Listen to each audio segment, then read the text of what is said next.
नमस्कार. आषाढी कार्तिकी वारी महामंडळ जबलपूर यांच्याद्वारे आयोजित छत्रपती श्री शिवाजी महाराज चरित्र कथाकथन माला भाग 5 यामध्ये मी हिमांशु डबीर आपलं मनापासून स्वागत करतो. काल आपण पाहिलं की शिवाजीराजांनी शाहिस्तेखानाचा कसा दारुण पराभव केला. लाल महालावरती घातलेल्या छाप्यानंतर केवळ 3 दिवसात शाहिस्तेखान अपूर्ण सोडून निघून गेला. औरंगजेब त्यावेळेस काश्मीरमध्ये होता. इथे त्याला ही बातमी जेव्हा समजली तेव्हा तो आपल्या मामावरती इतका संतापला, इतका चिडला की त्यांनी त्याला सांगून टाकलं की तुम्ही आता दिल्लीला येऊ नका, तुमची बंगालच्या सुभ्यावरती आम्ही नेमणूक केलेली आहे, तुम्ही परस्पर तिकडेच जा, हे त्यांनी सांगितलं. बंगालचा सुभा हा काही फार चांगला सुभा नव्हता त्या काळामध्ये. बंगालचा सुभा ही शिक्षा दिली म्हणून जायची. तिथं तो गेला. तिथं गेल्यानंतर शिवाजीराजे विचार करत बसले होते, खूप वेळ विचार करत होते. आणि विचार करता करता त्यांना असं जाणवत होतं की स्वराज्याची इतकी नासाडी झाली, एका पाठोपाठ एक मोहिमा चालल्या आहेत. अफजल खान आला, सिद्दी जौहर आला, शाहिस्तेखान आला, इतक्या पाठोपाठ सगळ्या मोहिमा चाललेल्या आहेत. स्वराज्य आपण बनवायचा प्रयत्न करतोय, स्वराज्य निर्माण करायचा प्रयत्न करतोय. पण ह्या प्रयत्नांमध्ये या सगळ्या मुघल आदिलशाही स्वाऱ्यांमुळे स्वराज्याची आणि पर्यायाने रयतेची ही फक्त नासाडीच होतीये, त्यांना तकलीफ पोहोचतीये. आणि या तकलिफीसाठी म्हणून आता एवढ्या सगळ्यांचा खर्च निभवायचा, एवढ्या विलक्षण मोहिमा येतात, एवढ्या प्रचंड प्रमाणात फौजा येतात, आणि हे सगळं स्वराज्याची जर घडी नीट बसवायची असेल तर आपल्याला पैशाची गरज आहेच. मग तो पैसा मिळवायचा कसा? तर त्यावेळेस गडावरती नवरात्र बसलं, सीमोल्लंघन जवळ आलं आणि शिवाजीराजांनी आपला गुप्तहेर खात्याचा प्रमुख बहिर्जी नाईक याला आमंत्रण दिलं आणि त्याला सांगितलं की आता तू अशी जागा शोधून काढ की ज्याच्यावर छापा मारून आपण स्वराज्याची झालेली नासाडी, रयतेला झाला त्रास आणि जो काही खजिना रिकामा होत चाललाय त्याचा आपण भरपाई करू. आणि ही भरपाई करायची कोणाकडनं? तर औरंगजेबाकडनंच करायची. मराठ्यांच्या मनात आता जो काही आत्मविश्वास निर्माण झालेला होता, अफजल खान, शाहिस्तेखान, सिद्दी जौहर या सगळ्यांना झोडल्यानंतर तो फार प्रचंड होता. आणि हे शिलंगणाचं सोनं लुटायला म्हणून बहिर्जी नाईक निघाले. कुठं निघाले? सुरत. सुरत म्हणजे दिल्लीच्या खालोखाल श्रीमंत असं शहर. तिथे एकतर खूप व्यापार चाले, बंदर होतं, ते खूप मोठा व्यापार तिथे चालायचा. त्या व्यापाराच्यासाठी म्हणून जी काही परदेशातून जे कोणी यायचे, कित्येक देशातले राजे सुरतेत यायचे. त्यांचे हेर यायचे, त्यांचे वकील यायचे, त्यांची माणसं यायची, त्यांचा व्यापार चालायचा. सुरतेच्या जकातीपोटी कोट्यवधी रुपयांचं उत्पन्न हे औरंगजेबाला मिळत असे आणि सुरतेवरती त्याचा प्रचंड जीव होता. आणि ही सुरत लुटायचं शिवाजीराजांनी ठरवलं. आणि हे सगळं चालू झालं. बहिर्जी नाईक पोहोचले. बहिर्जी नाईक पोहोचल्यानंतर त्यांनी सगळी माहिती काढली. स्वाली होल, त्याच्या पलीकडे असलेली इंग्रजांची वखार, त्याला पलीकडे लागून असलेला हाजीबेगचा वाडा, डचांची वखार, त्याच्या पलीकडच्या वाडे, किती वाडे आहेत, किती वस्ती आहे, किती घरं आहेत, कुठला कोण श्रीमंत, कोण चांगला, कोण वाईट माणूस. सुरतेमध्ये किल्ला होता, भुईकोटच होता पण सुरतेला किल्ला होता. सुरते शहराला तटकोट होते. सैन्य किती आहे, तोफा किती आहेत, 5,000ची खडी फौज असायची तिथे. सरदार कोण आहे? इनायत खान नावाचा तो सरदार होता. ह्या सगळ्या गोष्टी तिथे ते बघत होते. त्यांनी सगळी जाऊन शोधून काढली, सुरतेची खडा माहिती घेतली आणि ते परत फिरले. गडावरती आले. गडावरती सुरतेचा नकाशा मांडला. सुरत कुठे, काय, कसं, धन किती मिळेल. एक सांगितलं की सुरत मारल्याने अपार धन लाभणार, हे त्यांनी राजांना सांगितलं आणि मोहिमेची तयारी झाली. 5,000 फौज घेऊन शिवाजीराजे निघाले. आग्र्या राजगडावरनं जेव्हा ते निघाले तेव्हा त्यांनी अशी हूल उठवली होती, तर एवढी मोठी फौज जाणार म्हणजे कोणाला तर कोणाला तरी दिसणारच ना. मग त्यांचा असा निर्णय झाला की आधी ते नाशिकला निघाले. नाशिकवरून गोंडवाना वगैरे, नाशिकवरून ते निघाले तिकडे गणदेवीकडे पुढे, आणि गणदेवीवरनं उधना, उधनावरनं सुरत, असा त्यांचा तो प्रवास त्यांनी ठरवला. आणि शिवाजीराजे रात्री प्रवास करत फौजेसकट आणि दिवसा मुक्काम करत नाशिकला आले. नाशिकला त्र्यंबकेश्वराचं दर्शन घेतलं. दर्शन घेतल्यानंतर तिथे लोकांमध्ये धास्ती निर्माण झाली की एवढे मोठे सगळे सैनिक घेऊन चालले कुठे. तर शिवाजीराजांनी तिथे हूल उठून दिली की आम्ही औरंगाबादवर चालून चाललोय. औरंगाबादच्या शहाजाद्याची तारांबळ की शिवाजी आता इथे येणार. सगळ्यांना असं वाटायला लागलं की हे तिकडेच चाललेत. आणि शिवाजीराजांनी रस्ता धरला गणदेवीकडचा आणि तिथून पुढे उधना. अशी मजल दरमजल करत करत ते चालले. आणि काही अंतरावरती गेल्यानंतर, उधन्यापाशी वगैरे गेल्यानंतर, गणदेवीला गेल्यानंतर त्यांना ही बातमी सुरतेकडे पोचायला लागली की कोणतरी एक मोठा माणूस, किंबहुना शिवाजीच, हा आपल्यावरती हल्ला करायला म्हणून येतोय. ती बातमी इनायत खानाला पोहोचली. इनायत खान जोरजोरात हसायलाच लागला की असा तू कशाला इथं येईल, इतक्या दूर कशाला येईल, राजगडापासून जवळजवळ 250 कोस उत्तरेला ही सुरत आहे, एवढ्या दूर कशाला कोण येईल. आणि म्हणून त्यांनी ठरवलं की तो काही येणार नाही, असं काहीतरी नसेल. आणि थोडं पुढे आल्यानंतर शिवाजीराजांनी खुद्दच एक अजून आवाई उठवून दिली की आम्ही काय शिवाजीराजे वगैरे नाही, आम्ही औरंगजेबाचे सरदार आहोत. त्याच्या बोलण्यावरनं आम्ही पट्टणचं किंवा पुढचं कुठलं तरी एक बंड आहे ते बंड मोडून काढायला आम्ही चाललो, असं त्यांनी स्वतः एक आवाई उठवून दिली. लोकांच्या जीवात जीव आला की असं कोणीतरी आहे. बस इनायत खानाने निरोप पाठवला की तुम्ही येऊ नका या भागामध्ये, तुमच्यामुळे तुम्ही अशा वेळेला इथे लोक खूप घाबरलेली आहेत, तर तुम्ही काय इथं येऊ नका. शिवाजीराजांनी त्यांनीकडे सोयीस्करपणे दुर्लक्ष केलं आणि ते उधन्यापाशी आले. उधन्यापासून पुढे थोडे सरकले. त्यांनी लोकांना पत्र पाठवली की तुमची काय मालमत्ता असेल तुम्ही मला भेटा आणि मला खंडणी द्या. त्यांनी पत्र पाठवली असतील. त्या कुठली भाषा, ते काय शब्द होते ते काय आता माहित नाहीत.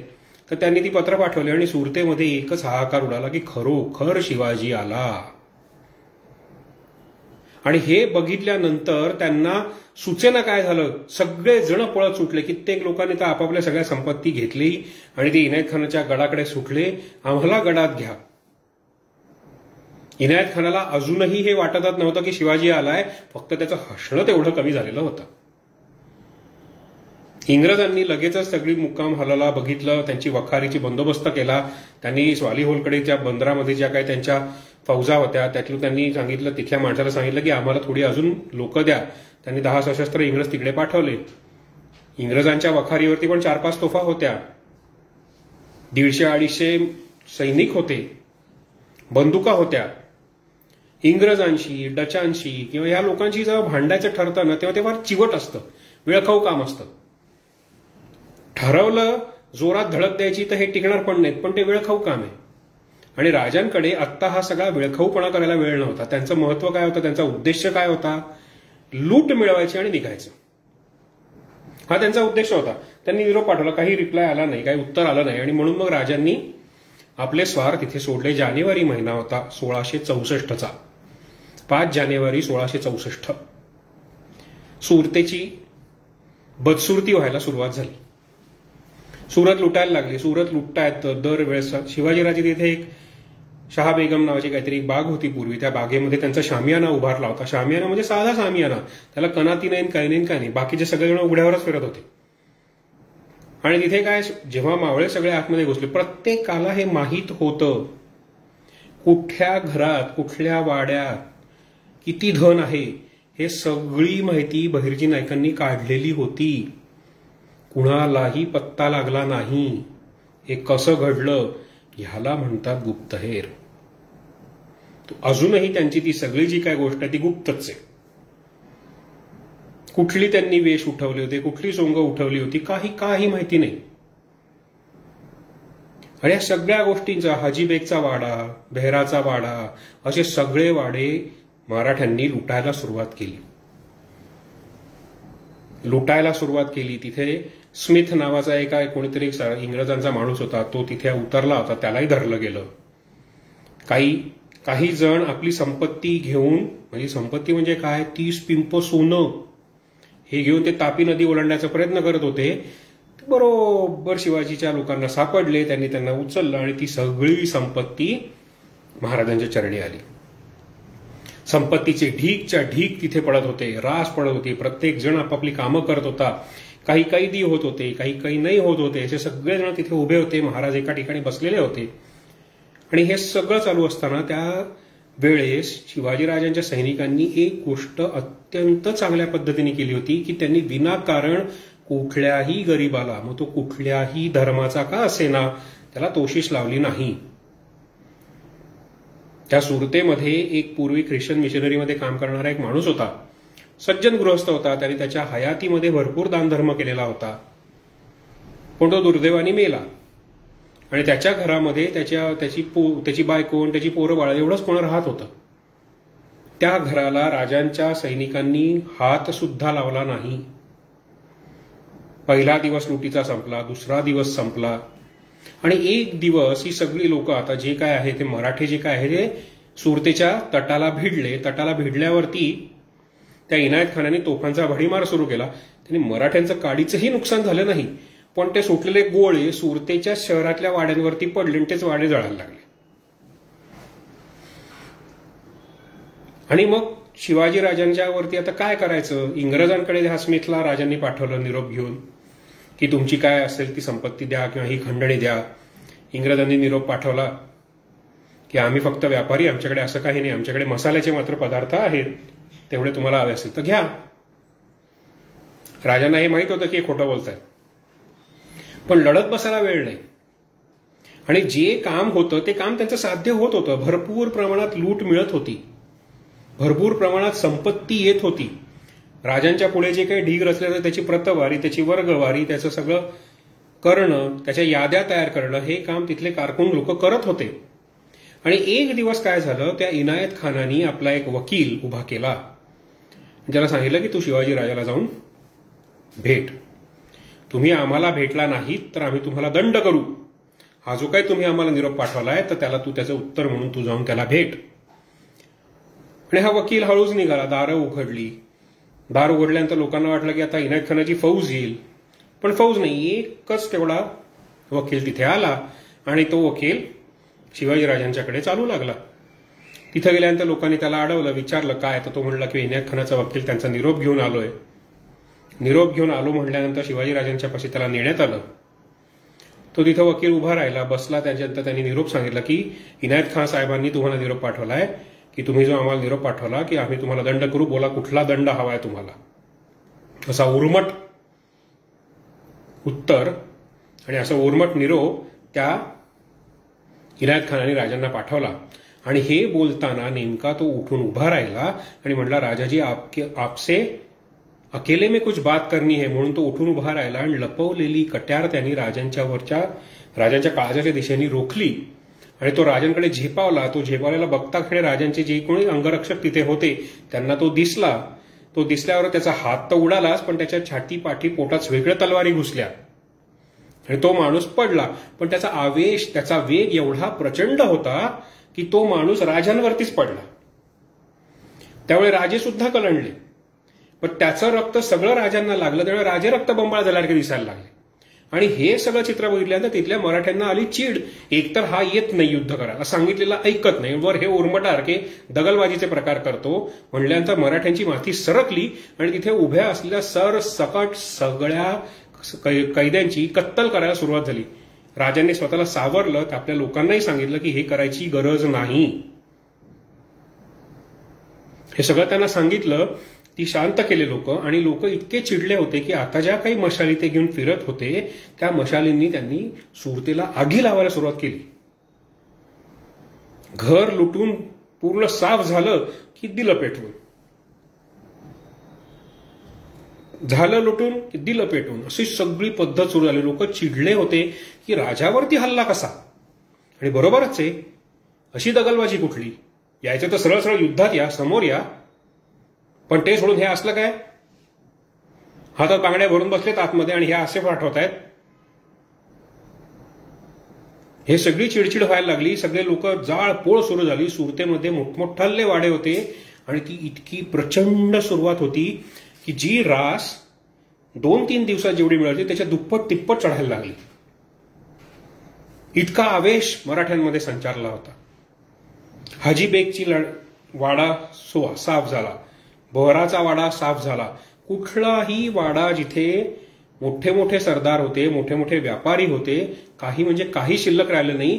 आणि तेवढ्यात एक बातमी आली की शिवाजीराजाचं आरमार आता सुरतेच्या जवळ येऊन उभं राहिलेलं आहे. इंग्रजांची तर गाळणच उडाली की अरे आतापर्यंत तर आपण आपली स्वतःची वखार सांभाळत होतो, आता जर तिथून ते लोक आले तर आपली गलबत कोण सांभाळणार. पण ती बातमी खोटी ठरली. राजांचं काही आरमार तिथे आलेलं नव्हतं. आलं असतं तर मात्र सुरतेची अधिकच बदसूरत झाली असती. तर हे सगळं झालं आणि शिवाजीराजांनी आपले हेर चहूअंगांना आधी पाठवून ठेवलेले होते की जर समजा कुठल्याही मुघल सरदाराचं आक्रमण झालं तर कमीत कमी 1 दिवस आधी आपल्याला बातमी पोचली पाहिजे की हा सरदार येतोय. आणि तसंच एका हेरांनी बातमी आणली की महाबत खान नावाचा एक सरदार सुरतेच्या बाजूने यायला लागलेला आहे. आणि राजांनी आरोळी ठोकली की आता झालं, आता जेवढं झालं तेवढं बास, आता निघायचं. आणि राजे निघाले. सगळी लूट गोळा केली. जे काही घोडे आणलेले होते, रिकामे घोडे आणले होते बरं का, रिकामे जे घोडे आणले होते त्या घोड्यांच्या पाठीवरती ती लूट लादली गेली. सुरतेकडनं महाराज वळाले, परत फिरले आणि परत जाताना ते नक्कीच असं बोलले असतील, सरळ सरळ मागत होतो, दिलं असतं तर एवढी नासाडी झाली नसती. सुरत इतकी जळत होती की त्याला म्हणजे असं झालं की मराठे गेले तरी अग्निनारायण सगळं जिभल्या चाटून पुसून साफ करत होते, आवडीने खात होते. बरं गंमत अशी की जेव्हा हे सगळी पेटवली, हाजीबेगची जेव्हा वाडा जेव्हा पेटवला गेला तेव्हा तो इतका उसळला अग्निनारायण की त्याला लागूनच इंग्रजांची वखार होती. आता इंग्रजांना वाटला की तर शिवाजीला तर आपण रोखून धरलाय, शिवाजी तर आपल्यावर हल्ला करत नाही, पण आगीपासून कसं वाचवायचं. तर तिथला जो कोणी एक ऑक्झिंटन नावाचा त्यांचा जो कोणी माणूस होता इंग्रजांचा, त्यांनी असं ठरवलं की जी काही महत्वाची कागदपत्र आहेत ते दप्तर त्यांनी पहिले बाजूला घेतलं. वाऱ्याचा वेग एवढा होता की त्या वेगामुळे त्या सगळ्या ज्वाळा इंग्रजांच्या वखारीकडे लागलेल्या होत्या. पण नंतर वाऱ्यानेच जागा बदलली, वाऱ्यानेच दिशा बदलली म्हणून इंग्रजांची वखार वाचली, नाही तर त्यांची वखार पेटली असती. तशीच परिस्थिती, कारण बेहराच्या वाड्या शेजारी डचांची वखार होती, तशीच परिस्थिती त्यांची, पण त्यांना वारं फिरलं आणि हे वाचले. आणि मग शिवाजीराजे परत निघाले. ती एवढी मोठी लूट घेऊन आरामात डुलत सुरतेतली सगळी लक्ष्मी संपत्ती स्वराज्यात दाखल झाली. शिवाजीराजे परत आले. परत जेव्हा ते येत होते राजगडावरती, जेव्हा ते येत होते तेव्हा एक अतिशय वाईट बातमी त्यांच्यापर्यंत पोहोचली. एक अपघात झाला होता. कुठे झाला होता तो अपघात? कर्नाटकमध्ये. होदिगरे नावाचं एक गाव आहे कर्नाटकात. त्या गावामध्ये शहाजी राजांना त्यावेळेस शिकारीला जायची इच्छा निर्माण झाली आणि शिकारीला जायचं म्हणून त्यांनी ठरवलं की आता आपण शिकार करायची, म्हणून ते निघाल्यानंतर ते घोडेस्वारी करत होते. घोडेस्वारी करत असताना त्यांच्या दिशेने शिकार त्यांना अशी एकदम उलट्या दिशेने जाताना दिसली. त्यांनी ती शिकारीच्या वेळेस ते घोडा त्यांनी फिरवला आणि तो फिरवलेला घोडा नेमका वेलीत अडकला तर ते घोडा पडला तर शहाजीराजे दाणकन जमिनीवरती आदळले आणि तिथेच बेशुद्ध झाले. त्यांना वाचवायचे प्रयत्न करण्यात आले पण त्यांना काही यश आलं नाही आणि शहाजीराजांनी प्राण सोडले. कर्नाटकातल्या होदिगरे इथे आजही त्यांची समाधी आहे, श्री शाजी राजान समाधी असं कन्नड भाषेमध्ये तो लेख लिहिलेला आहे त्या समाधीवरती. ते कळलं आणि ते कळल्यानंतर ती बातमी राजगडावरती आली. राजगडावरती आल्यानंतर आऊसाहेबांचं काय झालं असेल. इतके वर्ष त्यांनी शहाजीराजांच्या बरोबरीने, शहाजीराजांच्या संबंधित असलेला सगळा पत्रव्यवहारातून, संपर्कातून शिवाजीराजांच्याकडून सगळी कार्य करून घेतलेली आहेत. जे शहाजीराजांचं संकल्पित होतं ते सिद्ध केलं शिवाजीराजांनी. आणि त्यावेळेस तर आपण सगळेच जाणतो की पती गेल्यानंतर पत्नी जी असायची, पतिव्रता पत्नी जी असायची किंवा जी कोणी पत्नी असायची ती सती जाण्यासाठी निघायची. राजांना ती बातमी वाटेत समजली आणि त्यांना माहित होतं की आपली आई काय निश्चयाची आहे. आणि ते लगेच धावत सुटले. एखादा गाईला पाहून चुकलेलं वासरू कसं धावत सुटेल, त्या ह्याच्यातून ते धावत सुटले आणि राजगडावरती पोचले. राजगडावरती पोचल्यावरती त्यांनी आईला जाऊन मिठीच मारली असेल, किंबहुना ते आईच्या पायाशीच बसले असतील, मांडीपाशी बसले असतील. लहान मूल असतं तर मांडीवर बसलं तरी असतं. शिवाजीराजे आता मोठे झाले होते, मांडीवर बसू शकत नव्हते, म्हणून त्यांनी आईच्या समोरच फटकल मारली असेल, आई सोडून जाऊ नको. पण आईंचा निर्धार पक्का होता. आता सगळं झालं, सगळीकडनं राजाला यश मिळालं, मुलगा नीट उभा केला, स्वराज्य निर्माण केलं. हे सगळं करतोय आपण. आणि आता ज्याच्या बरोबरीने जगायचं, ज्याच्या बरोबरीने आपण या भोसलेंच्या कुळात आलो, त्याच्या बरोबरीने आता आपण प्रयाण करायचं, हा निर्णय आऊसाहेबांनी घेतलेला होता. कसा बदलायचा निर्णय? सगळे मंडळी सांगतायत की अहो तुम्ही थांबा, राजांना तुमची अजून गरज आहे, स्वराज्याला अजून तुमची गरज आहे. पण आऊसाहेब कुणाचंच ऐकत नव्हत्या. त्यांचा निर्धार पक्का, आम्ही सती जाणार. अखेरीस राजांनी हंबरडा फोडला आणि ते ओरडले, म्हणाले आई शपथ आहे तुला, मला टाकून गेलीस तर.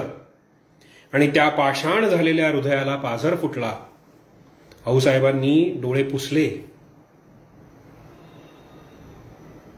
आणि त्या म्हणल्या, त्यांनी त्यांचा निर्धार बदलला.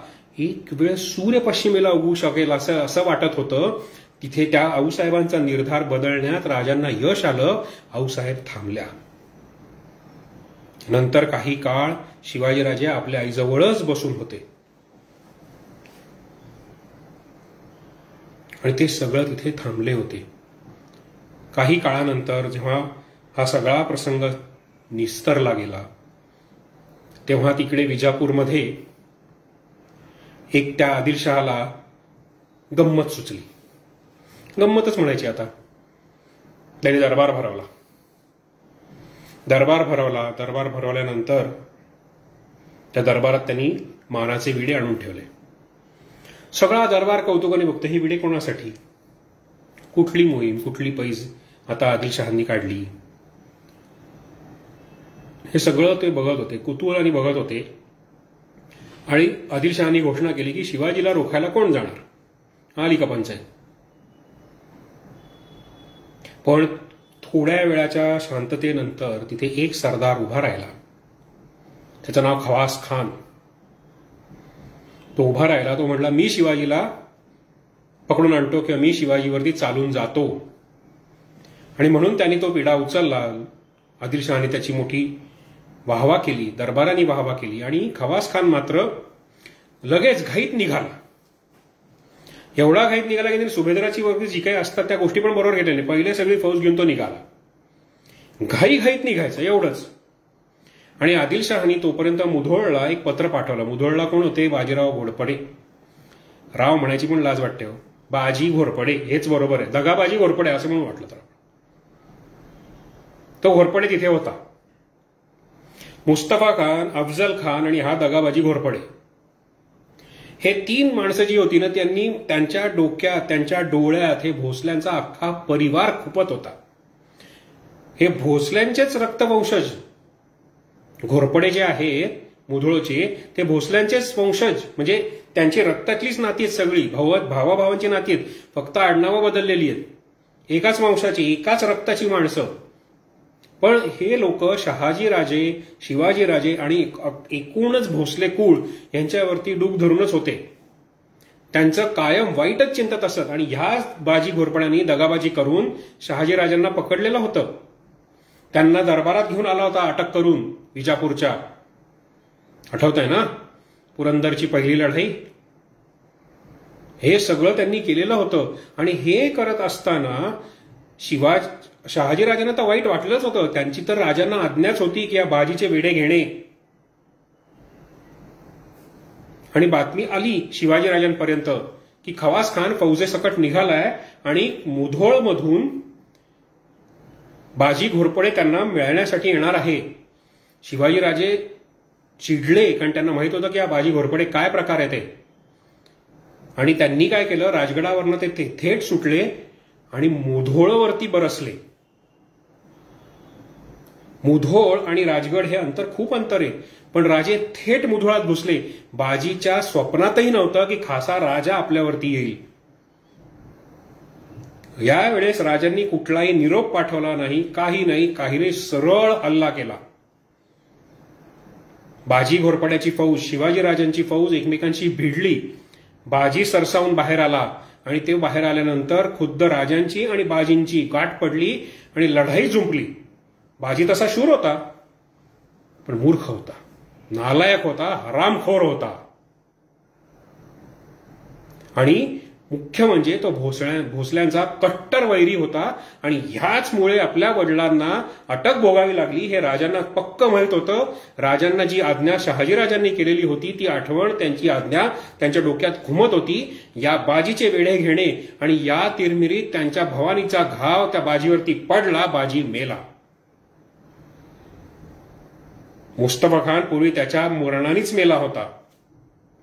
अफजल खानाला शिवाजीराजांनी फाडला होता आणि हा तिसरा जो भोसले कुळाचा वैरी होता तो आज भवानी खाली कापला गेला होता. राजे इतके क्रुद्ध झालेले होते की त्यांनी त्या घोरपड्याचा समूळ वंशच नष्ट केला. 2 भोसले कुळातल्या बायका त्यावेळेस कुठेतरी बाहेर गावी माहेरी वगैरे गेल्या असतील. त्यांच्या पोटातले अंकुर जे काय असतील ते केवढे वाचले. अख्खा बाजी घोरपड्याचा वंश निर्वंश करायची वेळ आली होती. केवळ कृपेमुळे ते वाचले. आणि राजांना कळलं आता तो तर मेला, आता या खवास खानाचं काय करायचं. तो खवास खान त्यावेळेस कुडाळच्या अलीकडच्या जंगलामध्ये येऊन बसलेला होता. आणि राजांनी मुधोळवरनं थेट कुडाळवरती हल्ला चढवला. त्यांनी त्याला निरोप पाठवला की तुम्ही अत्यंत बिकट अशा अरण्यात आहात. माझी फौज इथे पोचलेली आहे, हा परिसर माझा आहे, हा प्रांत माझा आहे. तुम्ही माझ्या प्रांतात का आलात? बऱ्या बोलांनी चालून निघून जा, नाहीतर पराभवास पावाल. हे त्यांनी निरोप पाठवला. खवास खान म्हणला की आम्ही काय निघणार नाही, आम्ही लढायचं करा. मग त्यांनी कळलं की आता काय केलं. आणि तोपर्यंत मराठ्यांची फौज त्या सगळ्या जंगलाच्या भोवतीने पसरायला लागलेली होती. दुरूवरून कळत होतं की मराठ्यांची फौजेच्या हालचाली, आवाज हे सगळं त्या खवास खानाला येत होतं. आपण वेढले जातोय हेही त्याला कळलं. पण तो शूर होता. त्यांनी काय केलं, आता मोकळी जागाच नाही ना लढायला, जंगलातच पडलो, मग मोकळी जागाच नाही लढायला, आता करायचं काय. मग करायचं काय, तर त्याने आपला जो तंबू, छावणी जी होती ना तीच जमीनदोस्त केली, तेवढीच काय ती मोकळी जागा मिळेल या विचाराने हल्ला सुरू झाला. प्रचंड वेळ लढाई चालली होती. शिवाजीराजे लांब थांबलेले होते. मराठ्यांचे मावळे जोरदार हल्ला चढवत होते. आणि थोड्या वेळानंतर त्या आदिलशाही फौजेची दैना उडाली आणि हा खवास खान पळून विजापूरला निघून गेला. गंमत सांगू का, विजापूरचा जो इतिहास लिहायचा काय जो कोणी माणूस असेल त्यांनी लिहिलं की इथं खवास खानाला घवघवीत यश मिळालंय. उलटच दिसतं का या लोकांना सगळं.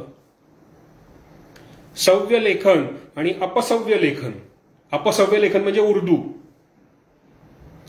आपण उजवीकडून डावीकडे लिहितो, डावीकडून उजवीकडे लिहितो, हे लोक डावीकडून उजवीकडे लिहित सुटतात. म्हणून सव्य लेखन आणि अपसव्य लेखन असा प्रकार आहे. ह्या लोकांना त्यावेळेस सगळं उलटच दिसत होतं का, सगळंच अपसव्य. यांनी लिहून टाकलं की शिवाजीला आम्ही हरवलं. खरी गंमत काय माहितीये का तुम्हाला, जेव्हा ही फौज पळायला लागली ना तेव्हा शिवाजीराजांची फौज त्यांच्या पाठलागावर गेली. तो पाठलाग मात्र यांनी मोडून काढला होता. एवढाच काय तो फरक. आणि सगळ्यात महत्वाचं की शिवाजीवर गेलेला माणूस जिवंत परत आला, हे सगळ्यात महत्वाचं. शिवाजीवर गेलेला माणूस जिवंत काही परत येत नाही, काही ना काहीतरी त्याचं जातच. एक तर तो अख्खा जातो, नाही तर काहीतरी जातच. हे सगळ्यांनाच माहित होतं. तिथे हा खवास खान जिवंत परत आला, तेवढाच काय तो आनंद. आणि हे सगळं घडलं. शिवाजीराजे नंतर परत आले. तिथून पुढे आल्यानंतर त्यांचा हा सगळा जो काही कारभार चाललेला होता त्या सगळ्या कारभारानंतर शिवाजीराजे कोकणातच होते. पुढे ते सरकले. नोव्हेंबरचा काळ उजाडला. आणि नोव्हेंबरचा काळ उजाडल्यानंतर तारीख होती 25 नोव्हेंबर 1664. या तारखेला राजे मालवणात आहेत आणि ते त्या कदाचित समुद्र किनारपट्टीवरनं फिरत असताना त्यांना एक असं बेट दिसलं असेल कुठलं तरी. त्या बेटाचं भाग्य फळाला आलं. त्याची तपश्चर्या आधी कित्येक वर्ष तो पाण्यात उभं राहून, समुद्रात उभं राहून करत असेल. त्या जागेचा जो कोणी वास्तुपुरुष म्हणून असेल, त्या वास्तुपुरुषाची आज तपश्चर्या फळाला आली. शिवाजी राजांनी त्या बेटावरती जंजिरा बांधायचं ठरवलं आणि त्या जंजिऱ्याचं नाव होतं सिंधुदुर्ग. आणि त्या समुद्र किल्ल्याची पायाभरणी ही 25 नोव्हेंबर 1664 झालेली आहे. आणि हे करायला शिवाजी राजांनी गावातल्या काही ब्राह्मणांना बोलवून आणलं. ब्राह्मण येत नाही म्हणले, कारण ते घाबरत होते की आज राजा इथे आलाय, उद्या तो गेल्यानंतर जर आदिलशाही फौजा, सिद्धी, जंजिऱ्याचा जो सिद्धी आहे राजापूरचा, त्याच्या काही फौजा आल्या, त्यांनी आम्हाला सांगितलं की तुम्ही त्याला मदत केली म्हणून तुम्हाला मारतो. हे जर ते म्हणले तर आम्ही जायचं कुठे? शिवाजीराजांना कळलं की जरी हे स्वराज्य झालेलं असलं तरी स्वराज्याची जी सीमा आहे त्या सीमावर्ती भागामध्ये लोक अजून घाबरत आहेत. राजांनी सांगितलं त्यांना धरून आणा. मावळे गेले, त्यांनी धरलं, आणल्यानंतर त्यांनी सगळी परिस्थिती समजावून सांगितली की आता असं होणार नाही आणि हे होऊ नये यासाठीच हा किल्ला आपण बांधतोय, जेणेकरून तुमच्यावरती येणारा प्रत्येक हल्ला हा थोपवला जाऊ शकेल. आणि याच्यासाठी आज तुम्ही आम्हाला सांगा. हे सगळं त्यांनी केलं. आणि ते ब्राह्मणांनी पण वेदोमंचार करून सगळा सिंधुदुर्ग उभा केला. सिंधुदुर्गाची तुम्ही रचना बघा, आजही तो किल्ला किती दिमाखात उभा आहे. हा सगळा प्रकार तिथे घडला आणि त्याच्यानंतर मात्र शिवाजीराजे परत गडाकडे यायला लागले. आणि हे सगळं करत असताना औरंगजेब जो होता ना, तो त्यावेळेस काश्मीर सोडून लाहोरला पोहोचलेला होता. आता तो लाहोरला पोहोचला आणि लाहोरला पोहोचल्यावरती त्याला बातमी, म्हणजे शाहिस्ते खानाची बातमी आत्ता कुठे पचतीये न पचतीये तोपर्यंत सुरत तुटल्याची बातमी त्याला लाहोरला कळली होती. आता मात्र तो चिडला होता, कारण त्याची परिस्थिती अशी झाली की आता ह्याला आवरायचा कसा, या शिवाजीला रोखणार कोण. आणि मग त्यांनी ठरवलं की आता ह्याच्यावरती सोडायचं असेल तर तसाच तोला मोलाचा सरदार आपण सोडला पाहिजे, अफाट फौज पाठवली पाहिजे की जेणेकरून हा शिवाजी पूर्ण निस्तनाभूत होईल. आणि म्हणून त्यांनी निवड केली मिर्झा राजा जयसिंगाची. हाच मिर्झा राजा ज्याच्या ताकदीमुळे औरंगजेब दिल्लीच्या तख्तावर बसलेला होता. मिर्झा राजा आणि रामचंद्र आणि शिवाजी हे एकाच वंशाचे, पण एक कुठे होता आणि दुसरा काय करू पाहत होता. एक स्वराज्यासाठी झुंजत होता आणि दुसऱ्याच्या रक्तामध्ये गुलामगिरी इतकी भिनलेली होती की माझं कर्तव्य म्हणजे फक्त आणि फक्त औरंगजेबाचं सुख आणि त्याच्यासाठी जे काही मला करता येईल ते सगळं मी करेन, ह्याच्यात धन्यता मानणारे मिर्झा राजे जयसिंग. तर या मिर्झा राजांना औरंगजेबानी सांगितलं की आता तुम्ही शिवाजीवर चालून जायचं. यांनी इतक्या सरदारांचा आजवर पाडाव केलेला आहे, इतक्या प्रचंड फौजा पाठवल्या, इतका प्रचंड खर्च केला, तरी शिवाजी काही आवरत नाही. तुम्ही जायचं आणि त्याचा निपात करून यायचं. आणि हा मिर्झा राजा आहे, हा पण एक हिंदू आहे, शिवाजी बोलण्यात गोड आहे, त्यांनी ह्यालाच पितवलं तर काय म्हणून ह्याच्यावर लक्ष ठेवायला म्हणून दिलेर खान यांच्याबरोबर दिला. दिलेर खान माणूस आहे ना अत्यंत स्वामिनिष्ठ. अखेरपर्यंत त्यांनी शिवाजी आणि संभाजीला बुडवायचा प्रयत्न केलाय. यश आलं नाही, हा भाग निराळा. पण हा दिलेर खान आणि मिर्झा राजा हे दोघे निघाल्यावरती अहो आपल्याला आता लाज वाटायला लागली. लाज वाटलीच पाहिजे, वाटायला लागेल काय, वाटलीच पाहिजे. या मिर्झा राजाने काय करावं, शतचंडीचा यज्ञ आणि 11 कोटी लिंगार्चनम ही पूजा करायला लावली. कशासाठी, तर औरंगजेबाला यश मिळावं असं म्हणून मी जी काय मोहीम अंगावर घेतली आहे ती मोहीम यशस्वी पडावी, या शिवाजीचा बंदोबस्त व्हावा नव्हे, त्याचा निपात व्हावा म्हणून पूजा करतोय. कोण? मिर्झा राजा. कुणासाठी? औरंग्यासाठी. किती भिनली आपल्या अंगात बघा. गुलामगिरी नुसती भिनलीये. सोपं नसतं हे. माझं हे सांगणं, आपलं गप्पा मारणं सोपं आहे, पण ते उभं राहणं किती कठीण आहे. आणि तो काळ शिवाजी राजांचा काळात त्यांनी उभा केलाय. तुम्ही नुसती कल्पना करा, इराण पासून म्यानमार पर्यंत ज्याचं साम्राज्य पसरलेलं आहे, अवघ्या जगात एक बलाढ्य साम्राज्य म्हणून ज्याला ओळखलं जातं ते मुघल साम्राज्य. त्याचा हा मालक म्हणजे औरंगजेब, त्याच्या विरुद्ध शिवाजीराजे उभे राहिलेत. त्यांच्याकडे काय होतं त्यावेळेस? महाराष्ट्राच्या सह्याद्रीचा आणि कोकणातल्या काही किनारपट्टीचा एक चिंचोळा भाग सोडला ना, तर शिवाजीराजांचं साम्राज्य काही मोठं अवाढव्य नव्हतं त्यावेळेस. औरंगजेबाचा शहाजादा औरंगाबादेत होता. खालच्या बाजूला आदिलशहा आहे, त्याच्या पलीकडच्या बाजूला गोवळकोंड्याचा माणूस आहे कुतुबशहा. इंग्रज, डच, पोर्तुगीज हे तर आहेतच आहेत. शिवाय जंजिऱ्याचा सिद्धी बसलेला आहे. या सगळ्यांच्या विरोधात शिवाजीराजे आपला भूप्रदेश स्वतंत्र करू पाहत होते. हे स्वप्न सुद्धा कोणाला पडत नसे. त्या काळात शिवाजी लढत होते आणि म्हणून शिवाजी महाराज की जय म्हणायचं असतं. कल्पना करा, इतिहास तुम्हाला नसेल कळत ना, नका कळून घेऊ. तुमच्याकडे पृथ्वीचा गोल असेल, नाही तर गुगल अर्थ काढा, त्याच्यामध्ये भारत बघा, त्याच्यात इराण पासून म्यानमार पर्यंत आणि औरंगाबादेपर्यंतचा भूप्रदेश बघा,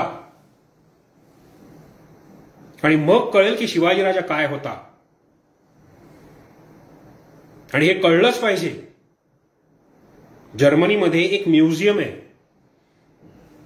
त्या म्युझियमचा एक ग्रीन व्हॉल्ट आहे, जो सर्वसामान्यांना फारसा ऍक्सेसिबल नाही. त्याच्यामध्ये एक माणूस 12 मे 1666 जराशी पुढची घटना घेतोय, त्यावेळेस तो तिथे पोहोचला होता. कुठे? दिल्लीच्या दरबारात. औरंगजेबाच्या वाढदिवसाच्या दिवशी जेव्हा शिवाजीराजे तिथे होते, आणि तिथे तो बघितला त्यांनी त्या दरबाराची प्रतिकृती, मिनिएचर प्रतिकृती उभी केलेली आहे, आणि ती प्रतिकृती त्या म्युझियममध्ये ठेवलेली आहे. ती प्रतिकृती जरी बघितली ना, तरी त्या प्रतिकृतीतून आपल्याला कळून येतं की शिवाजीराजे तिथे उभं राहून जेव्हा म्हणले असतील, ये कौन मेरे आगे खडा है.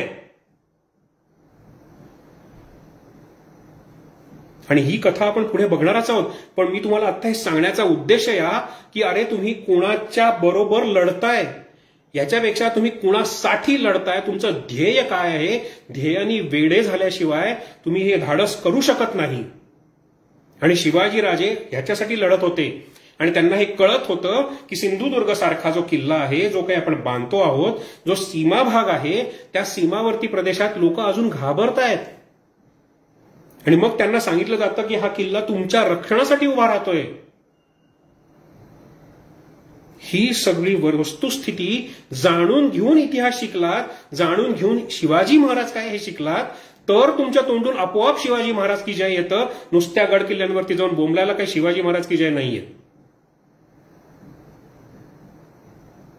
तर हा सगळा इतिहास, भूगोलिक प्रदेश बघून मग समजून घ्यायचा इतिहास. तर अशा पद्धतीने शिवाजीराजांनी तिथे सिंधुदुर्ग वसवला.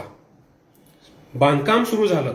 वेळ लागला काय, आता वसवला म्हणजे का 25 नोव्हेंबर 1664 किल्ल्याची पायाभरणी केली, दुसऱ्या दिवशी किल्ला उभा राहिला, असं होत नाही. वेळ लागतो, त्या प्रोसेस असते ती. आणि शिवाजीराजे जेव्हा औरंगजेबाला भेटायला गेले तर तेव्हा या किल्ल्याचं बांधकाम चालूच होतं, थांबलेलं नव्हतं. आणि शिवाजीराजांनी जी लूट आणली होती सुरतेवरून, ती लुटीचा उपयोग ते असे स्वतःचे किल्ले उभे करण्यात करत होते, स्वतःच्या चैनीसाठी नाही. असा हा सगळा इतिहास चालू होता. सिंधुदुर्ग उभा राहत होता. मिर्झा राजा निघाला होता.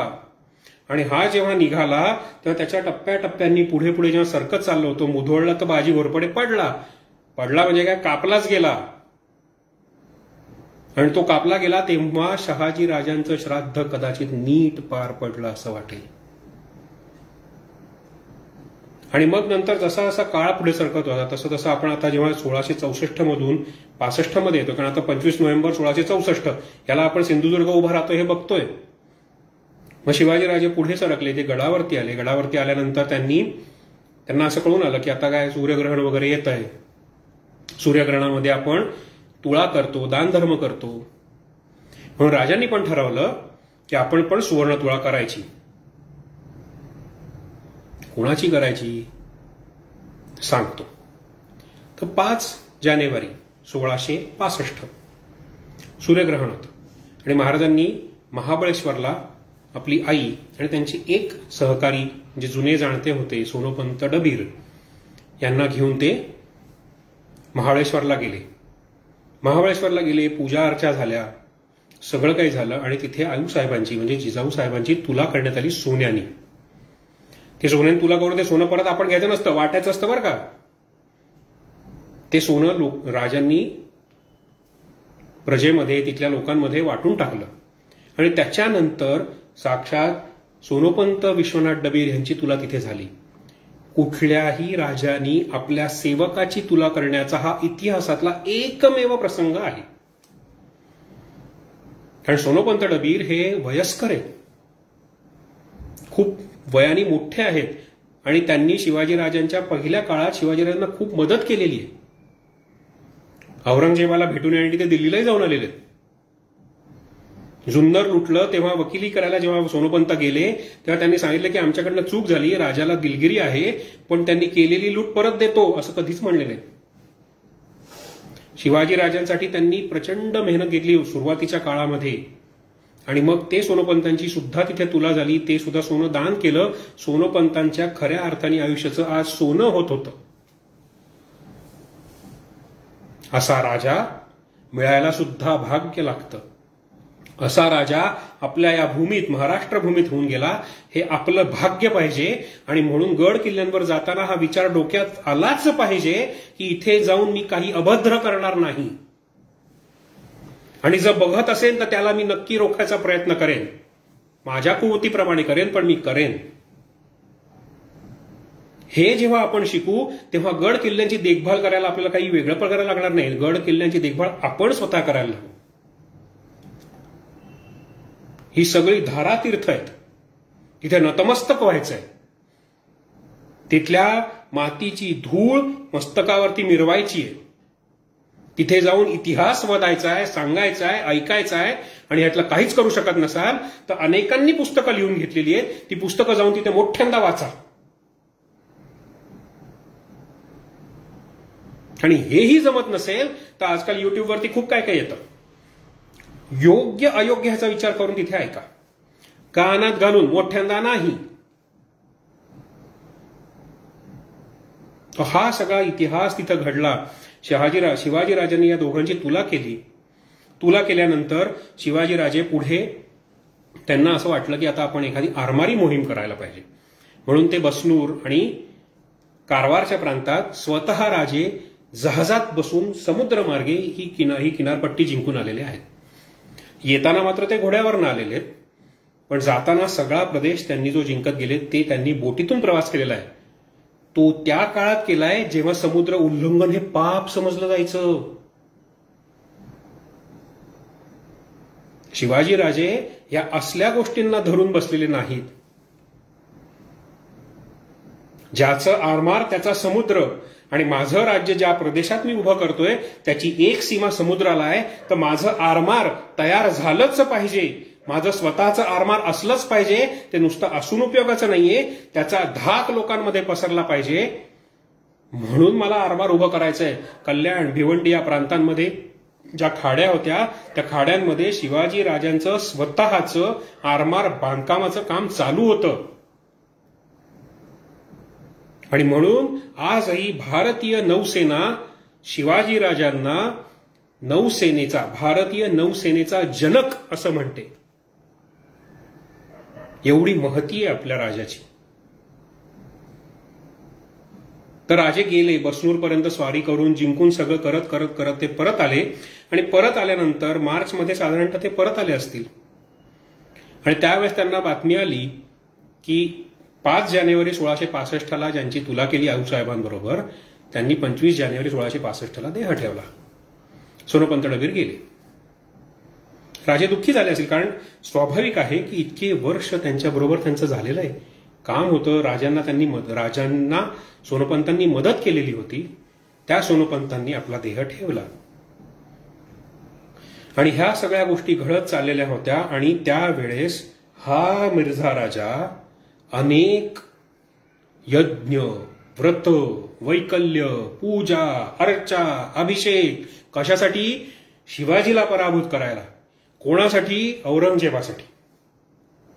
हे करत करत तो मिर्झा राजा तिथे पोचत होता. आणि तो जसा जसा पोचायला लागला, त्यांनी पुण्यात आला. पुण्यामध्ये त्यावेळेस कोण होतं? जशवंत सिंग. आठवतोय का? सिंहगडाच्या पायथ्याशी ज्याला बसावला होता, शाहिस्तेखानाचा पराभव झाला, त्याचा पराभवाचं खापर कोणीतरी पाहिजे ना फोडायला. मग कोण फोडणार? मग त्या दरबारात कोण? तर राजपूत. म्हणून त्या जसवंत काडीचाही संबंध नव्हता. जो काही हल्ला झाला, शिवाजीराजांनी जो काही शाहिस्तेखानावर हल्ला केला, तो काही जसवंत सिंगाच्या सांगण्यावर नव्हता केला, पण कोणतरी पाहिजे ना पकडायला. मुघल सरकारनं अशीच चालायची, आपले लोक असेच मरायचे. तर तो त्या जयस्व सिंगाला पकडून ठेवला की ह्यानी केलं. आणि आता काय? आता तू तिथं माथा फोडत बस सिंहगडावरती मारत राहा, डोकं मारत राहा. हा बिचारा वेढा घालून बसलाय. त्याच्या शेजारून शिवाजीराजे सुरत लुटून परतही आले, ह्याला पत्ताच नाही. आणि मग काय गंमत झाली की एक दिवस या जसवंत सिंहाला कंटाळा आला. तो म्हणला की हा सिंहगड पडत कसा नाहीये? इतके दिवस झाले, इतके वर्ष झाले मी याला वेढा घालून बसलोय, सिंहगड काही केल्या पडत नाही. आता आपण एक काम करूया. काय करायचं? तर सुलतान ठावा. म्हणजे काय? एकदम हल्ला करायचा.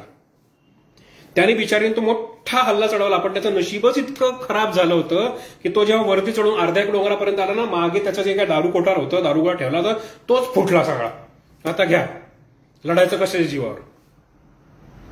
तो बिचारा पुण्यात येऊन बसून राहिला. काही म्हणजे काही केलं नाही त्यांनी पुण्यात बसल्यावर, इतका घाबरलेला होता. तो आला, पुण्यात बसला. मिर्झा राजे आले. मिर्झा राजांकडे तो सगळा कारभार त्याने दिला आणि स्वतः दिल्लीला निघून गेला.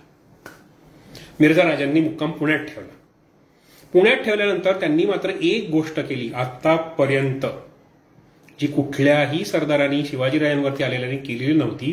ती म्हणजे अशी गोष्ट केली की त्यांनी एकाच वेळेस सगळ्या स्वराज्यात फौजा पाठवल्या.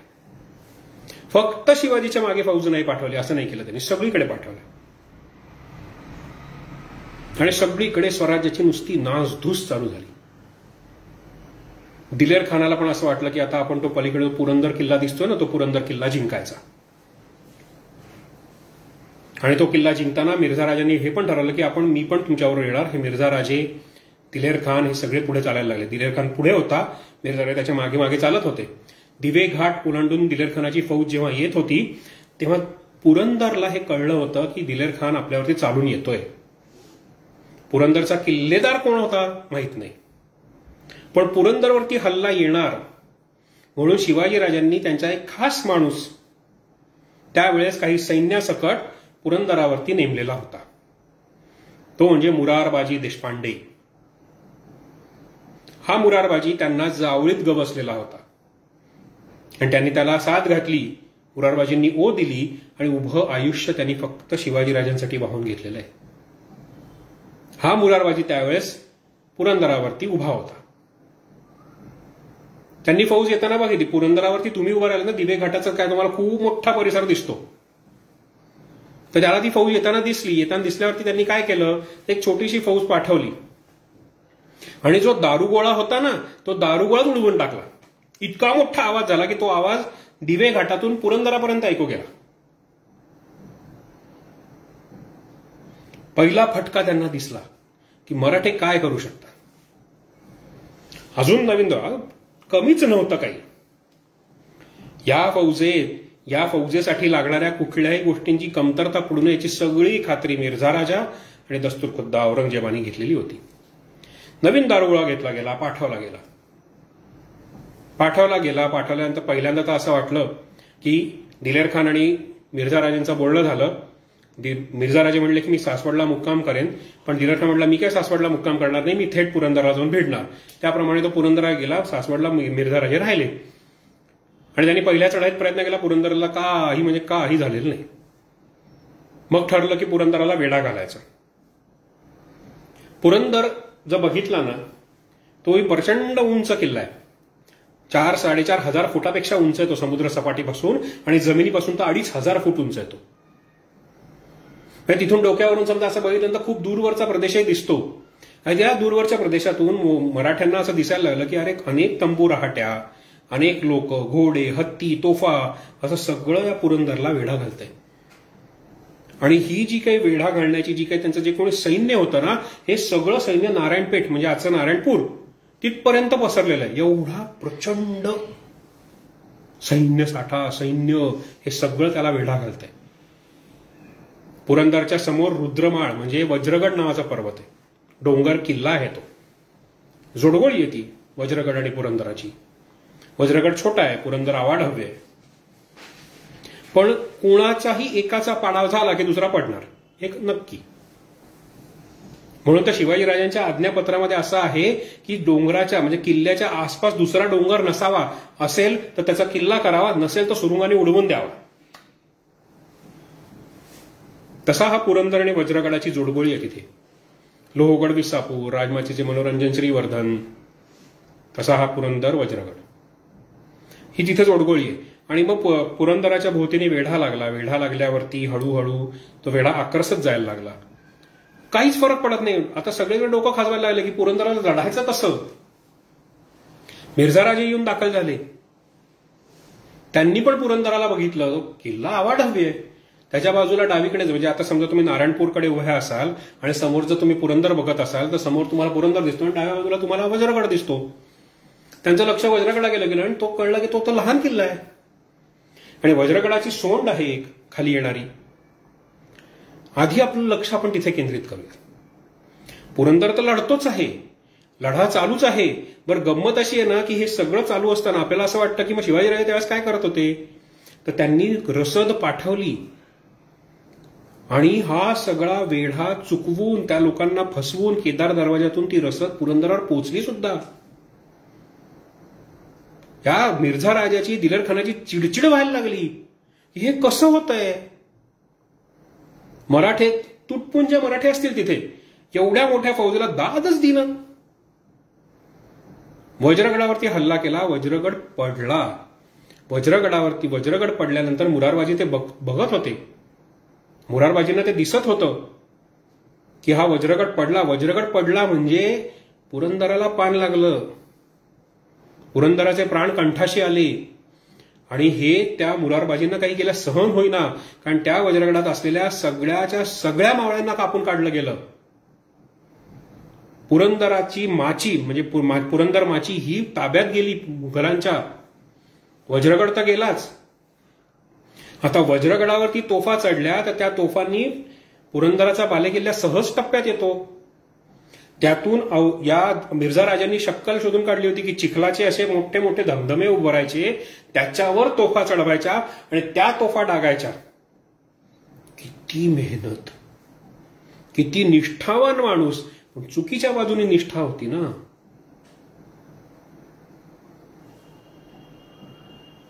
तर ते तसे उभे केले, पुरंदराला पान लागलं. मुरारबाजींनी असं ठरवलं की आता जे होईल ते होईल. 700 मावळे उठले मुरारबाजींसकट आणि त्यांनी पुरंदरचा सरदरवाजा ओलांडला, बाहेर पडले आणि ते वेड्यासारखे, तीरासारखे त्या फौजेला घुसले आणि त्यांनी पुरंदर माची मोकळी केली. खुद्द दिलेर खान मागे हटलाय त्यावेळेस. तो त्याच्या छावणीत निघाला होता परत जायला, इतका तो घाबरला होता. आणि या सगळ्यांचा रेटा फोडून, हा वेढा फोडून निघून जायचं हे या 700 मावळ्यांनी आणि या रुद्रभैरवांनी ठरवलं. आता पुरंदरची रचना जर तुम्ही बघितलीत ना, तर पुरंदर एका बाजूला आणि चंद्रकोरीसारखा आकार घेऊन दुसऱ्या बाजूला जेजुरी, म्हणजे त्यावेळेस तर मार्तंड भैरवच प्रसन्न झाले असावेत किंवा प्रकटलेच असावेत. आणि त्यांनी संचार केला असणार मुरारबाजीमध्ये. आणि मुरारबाजी जो माणसं छातीत सुटला, जो वेड्यासारखा त्या मुघलांवरती तुटून पडला, मुघल अचंबित झाले. अख्खी पुरंदर माची मोकळी केली. सगळे मुघल पुरंदरच्या खाली पळत सुटले आणि ह्यांच्या मागे मुरारबाजी आणि त्याचे 700 सैनिक पळत सुटले, त्यांना मारायला सुटले. इतका अफाट पराक्रम त्यांनी त्यावेळेस गाजवलाय. पुरंदरावरती हातात 2 तलवारी घेऊन मुरारबाजी धावतायत. त्यांच्या पुढे शत्रू धावतोय आणि येणारा प्रत्येक माणूस छाटला जातोय. असे 700 मावळे आणि पुरंदरचा हा मुरारबाजी हे लढत सुटले होते आणि हे लढता लढता ते पोचले पार अगदी त्या दिलेर खानाच्या छावणीपर्यंत. दिलेर खान त्यावेळेस जो काही उभा असेल त्याची बोटं तोंडात गेली असतील की हा पराक्रम आहे का काय आहे. त्यांनी थांबवलं युद्ध. ते युद्ध थांबवलं आणि त्यांनी मुरारबाजीला सांगितलं, अय मैं आपका शुक्रिया अदा करता हूं. याची काय हिंदी असेल ते मला येत नाही हिंदी, पण तो म्हणला असेल की तुझा पराक्रम बघून मी फार फार प्रभावित झालोय. तू आमच्याकडे ये आणि तू आमच्या बाजूने लढ. त्यावेळेस पुरंदरच्या या मुरारबाजीला सांगितलं असेल, मी राजांचा माणूस तुझा कौल घेतो की काय. आणि असं म्हणून मला दुसरं तिसरं काही नको, त्या औरंग्याची तर मनसब अजिबात नको. मला काय हवंय तर ते तुझं मुंडकं हवंय, देतोस. आणि मुरारबाजी त्याच्या अंगावर झेपावले आणि ते झेपावले असताना त्या जो काही अचंबित झालेला जो काही दिलेर खान होता तो सावरला, भानावर आला. त्याने धनुष्यातून एक बाण काढला, तो बाण त्याने सोडला. सोडलेला बाण मुरारबाजीच्या कंठाला भेदून गेला. मुरारबाजी गतप्राण झाले. मुरारबाजी गतप्राण झाले. उरल्या सुरल्या मावळ्यांनी त्यांचा देह उचलून ते पुन्हा गडावर आले. पण जेव्हा मुरारबाजी गतप्राण झाले तेव्हा पुरंदर स्वतंत्र होता. दिलेर खानाचं स्वप्न पुरं होऊ शकलं नव्हतं. नुसताच पुरंदर नाही, पुरंदर माची सुद्धा स्वतंत्र होती. त्याच्यावरती काही मोगल असतीलच ना, तर ती फक्त प्रेत रूपात. आणि हा मुरारबाजी पडला. त्याची कीर्त शाहिरांच्या डफाच्या मागे जाऊन उभी राहिली. कित्येक पोवाडे रचले गेले असतील, नसतील तर रचा.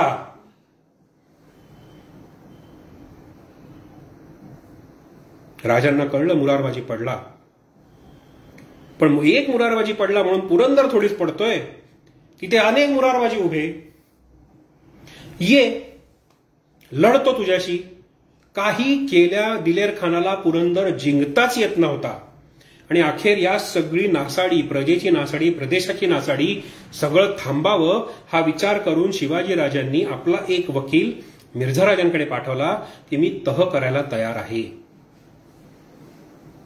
आणि यावेळेस मिर्झा राजे सावध होते. ते म्हणले तह करायचं असेल तर निशस्त्र आणि कोणाला सास्तीच्या लोकांना सोबत घेऊन यायचं नाही. मिर्झा राजांशी त्यांचा अनेक पत्रव्यवहार चालला होता. अखेर महाराज तयार झाले. ते भेटायला येणार. ते निघाले. जेव्हा ते भेटायला निघाले तेव्हा दिलेर खान जबरदस्तीने अनेक मारा करत होता पुरंदरावरती की बघा राजे, तुमचा पुरंदर कसा भाजून निघतोय, तुमच्या माणसांची कशी आम्ही दैना करतोय, हे त्याला दाखवायचं होतं. महाराजांना माहित होतं की नाही असे 10-15 दिवस काय, अजून 10 वर्ष जरी चाललं तरी पुरंदराला काही होणार नाहीये. पण माणसं कुठून आणायची. एक एक माणूस महाराजांनी असा सोडलेला होता. एक एक हिरा होता. एक एक स्वतःमध्ये फौज होता. तर त्या माणसांना कुठून आणायचं. बाकी स्वराज्याची जी काही नासळी चालली ती थांबली पाहिजे. म्हणून राजे तहाला तयार झाले. तहाच्या वेगवेगळ्या अटी घातल्या गेल्या, पण मिर्झा राजा ऐकायलाच तयार नव्हता. तो म्हणत होता की 21 किल्ले आणि 4 लक्ष होनांचा मुलूक आम्हाला द्या. 12 किल्ले आणि 1 लक्ष होनांचा मुलूक तुम्ही तुमच्याकडे ठेवा, ही अट. आणि नंतर औरंगजेबाच्या बरोबरीने लढायचं, म्हणजे त्याच्या फौजेला मदत करायची. आणि अजून एक अट टाकली गेली की त्यांनी औरंगजेबाला भेटायला जायचं. आता कसं होणार. दिलेर खानाच्या बरोबरीने तुम्ही दिलेर खानाला भेटायला जा, त्याला असं समजावून सांगा, मग तो ऐकेल, मग तो लढा थांबेल, पुरंदरचा ताबा दिला जाईल असं त्याला सांगा. हे सगळं कळल्यानंतर दिलेर खानाला भेटायला म्हणून राजे गेले आणि त्यांच्या संरक्षणाची जबाबदारी त्यावेळेस मिर्झा राजांनी घेतली.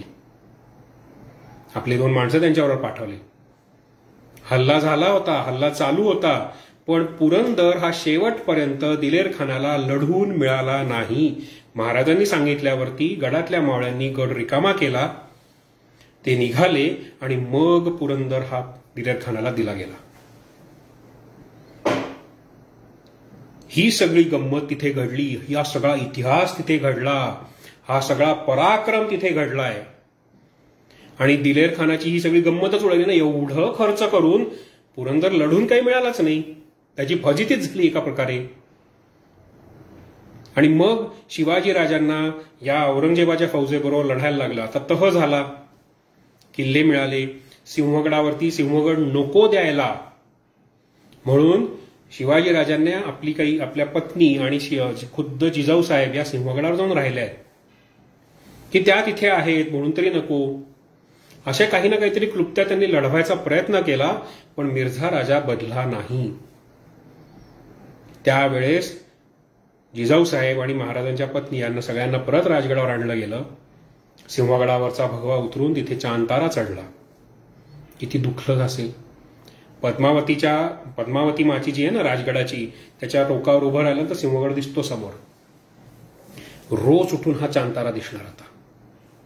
पुरंदर पडलाय.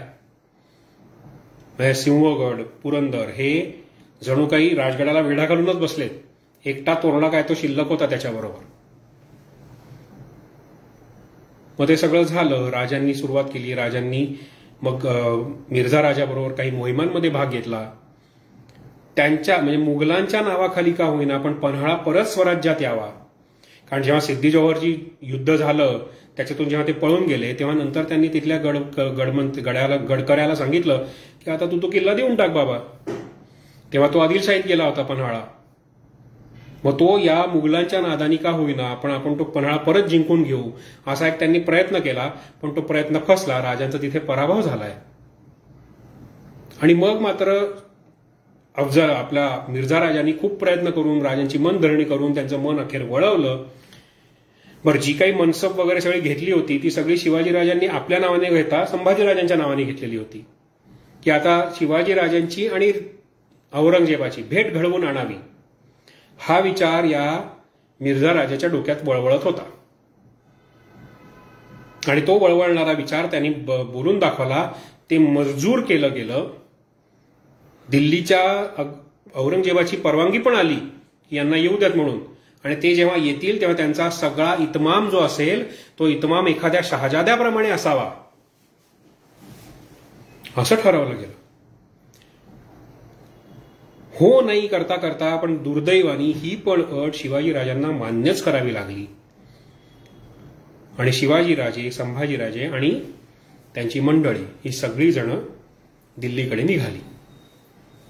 दिल्ली आणि त्याला इच्छा अशी औरंगजेबाच्या वाढदिवसाच्या दिवशी याची भेट व्हावी. किती तळमळ मिर्झा राजाला. कुणासाठी? त्या औरंग्यासाठी.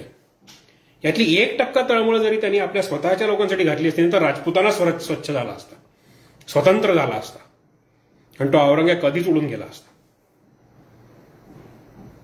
पण ते होणं नव्हतं. राजांची औरंगजेबाची भेट होणं होतं. निघाल्यानंतर ते टप्प्याटप्प्यांनी पोचले. आग्र्यापर्यंत पोचल्यानंतर 12 मे 1666 हा औरंगजेबाचा 50वा वाढदिवस आहे. त्याला भेटायचं त्या दरम्यान म्हणून ही सगळी तयारी झाली होती. मोठ्या प्रमाणावरती उत्सव होता. दिवाणे खास मध्ये खूप मोठं काय काय झालं होतं. दिवाणे आम मध्ये खूप काय काय झालं होतं. पण चुकून काय तिथे त्यांची भेट झाली नाही आणि दुसऱ्या दरबारात त्यांची भेट होणं होतं. दरबारात राजे पोचले, उशिरा पोचले. अपमान होण्याचा एकही संधी औरंगजेब तिथे सोडत नव्हता. आतापर्यंत येताना शहाजाद्यासारखी वागणूक सगळ्या सरदारांनी त्यांना दिली होती, पण इथे दिल्लीत पोचल्यानंतर मात्र त्या दरबारात घेऊन जाण्याला कोणीतरी तोला मोलाचा साथीदार पाहिजे किंवा तोला मोलाचा कोणीतरी स्वागत इच्छुक पाहिजे. त्यांनी आपल्याला घेऊन जायला हवं. तसं कुणीही आलं नाही. राजांनी तिकडे कानाडोळा केला. राजे दरबारात पोचले. दरबारात पोचल्यानंतर त्यांना खूप मागे उभं करण्यात आलं. तिथून औरंगजेब दिसतही नव्हता. तो त्यांचा दुसरा अपमान. आणि मग ते जेव्हा त्या रांगेत उभे राहिले आणि त्यांनी समोर बघितलं तर त्यांना समोर सरदार ओळखीचा दिसला आणि तेव्हा मात्र ते चिडले आणि त्यांनी ओरडले, ये कौन मेरे आगे खड़ा है जिसकी पीठ मेरे मावळों ने देखी है, जिसकी पीठ मेरे सैनिकों ने देखी है हमेशा, ये जसवंत सिंह राठौड़ हमारे आगे क्यों खड़े हैं? मैं क्या इनसे भी कम दर्जे का हूं? नीरव शांततेत दरबार असताना हा सिंह अशी गर्जना करतो. आणि आता तुम्ही विचार करा, इराणपासून म्यानमारपर्यंत ज्याचं साम्राज्य पसरलेलं आहे त्याच्या समोर या चिंचोळ्या पट्टीचा एक स्वाभिमानी राजा उभा राहतो आणि म्हणतो, ये मेरे आगे कौन खडा आहे का हिंमत? शिवाजी नसते तर काय झालं असतं याचा विचार करा. आणि औरंगजेबापर्यंत त्यांचा आवाज पोहोचला. त्यांनी या रामसिंगाकडे जबाबदारी होती शिवाजी राजांच्या सगळ्या संरक्षेची. मिर्झा राजांनी तसा शब्द दिला होता. त्या रामसिंगाला औरंगजेबाने जवळ बोलवलं आणि त्याला ये तेवरिया क्यू चढी आहे, म्हणजे भुवया का उंचावल्या शिवाजीच्या, हा आवाज का चढलाय, काय झालं?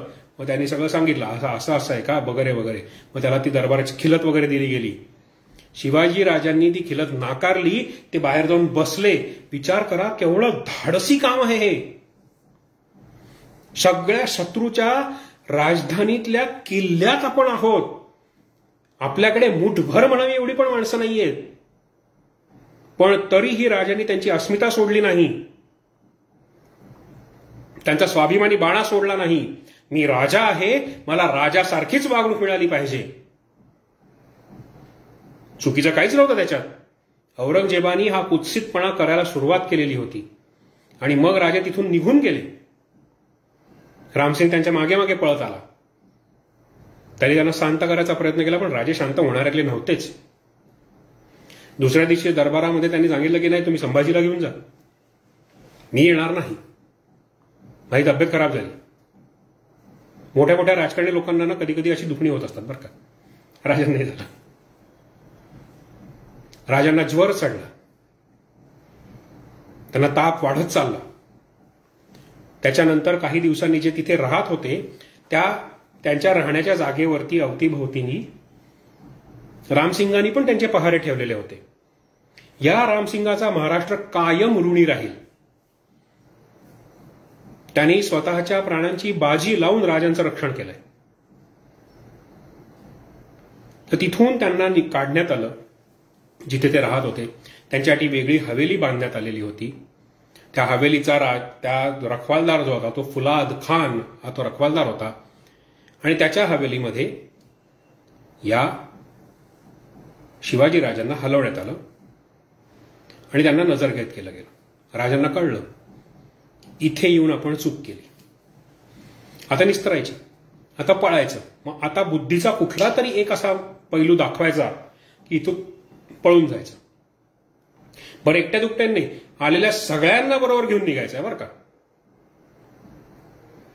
मग ठरलं. मग राजांचा काय, तिथे आला. तिथे त्याच्यानंतर सुद्धा राजांनी एक एक गोष्टींना सुरुवात केली की काय, तर माझी तब्येतच खराब आहे, तर मला इथल्या मुल्ला मौलवी जी काही चांगली माणसं आहेत त्या सगळ्यांना मला पेढे मिठाई पाठवायची परवानगी द्या. मग नंतर काय, तर माझी जी मंडळी माझ्याबरोबर आलेली आहे त्यांना परत दक्षिणेत द्यायची परवानगी द्या. मग काय, तर रामसिंगांनी जी काही माझी जबाबदारी घेतली, जो काही जामीन माझा घेतलेला आहे त्या जामिनाच्या जबाबदारीतून त्याला मुक्त करा. रामसिंग नको म्हणत होते तरी सुद्धा राजांनी त्यांना ते करायला लावलं. पहारे रामसिंगाचे होते ते पहारे हटवायला लावले, पण तरीही रामसिंगांनी छुपे पहारे ठेवले होते. एवढी काळजी तो राजांची घेत होता कारण त्याचं वचन होतं. मिर्झा राजाला त्यांनी वचन दिलं होतं की शिवाजीचं रक्षण मी करेन, आणि तो आपल्या राजपूत धर्माला जागत होता. आणि म्हणून महाराष्ट्र या रामसिंगाचा अखेरपर्यंत ऋणी राहील की ज्यांनी आमचा राजा राखला. आणि मग त्यांनी अजून पत्र लिहिलं की आता काय, मी इथे पडलेलो आहे, मला संन्यास घ्यायची इच्छा आहे, मला इथून निघून जाऊ द्या, मी संन्यास घेतो. ज्या काही बाकीच्या गोष्टी होत्या ना, किंवा तुझी माणसं परत दक्षिणेत पाठवायची त्यांना परवानगी द्या, किंवा मिठाया पाठवायच्या त्याची काय परवानग्या द्या, रामसिंगाला मुक्त करा, हे सगळं औरंगजेबाने पटापट मान्य केलं.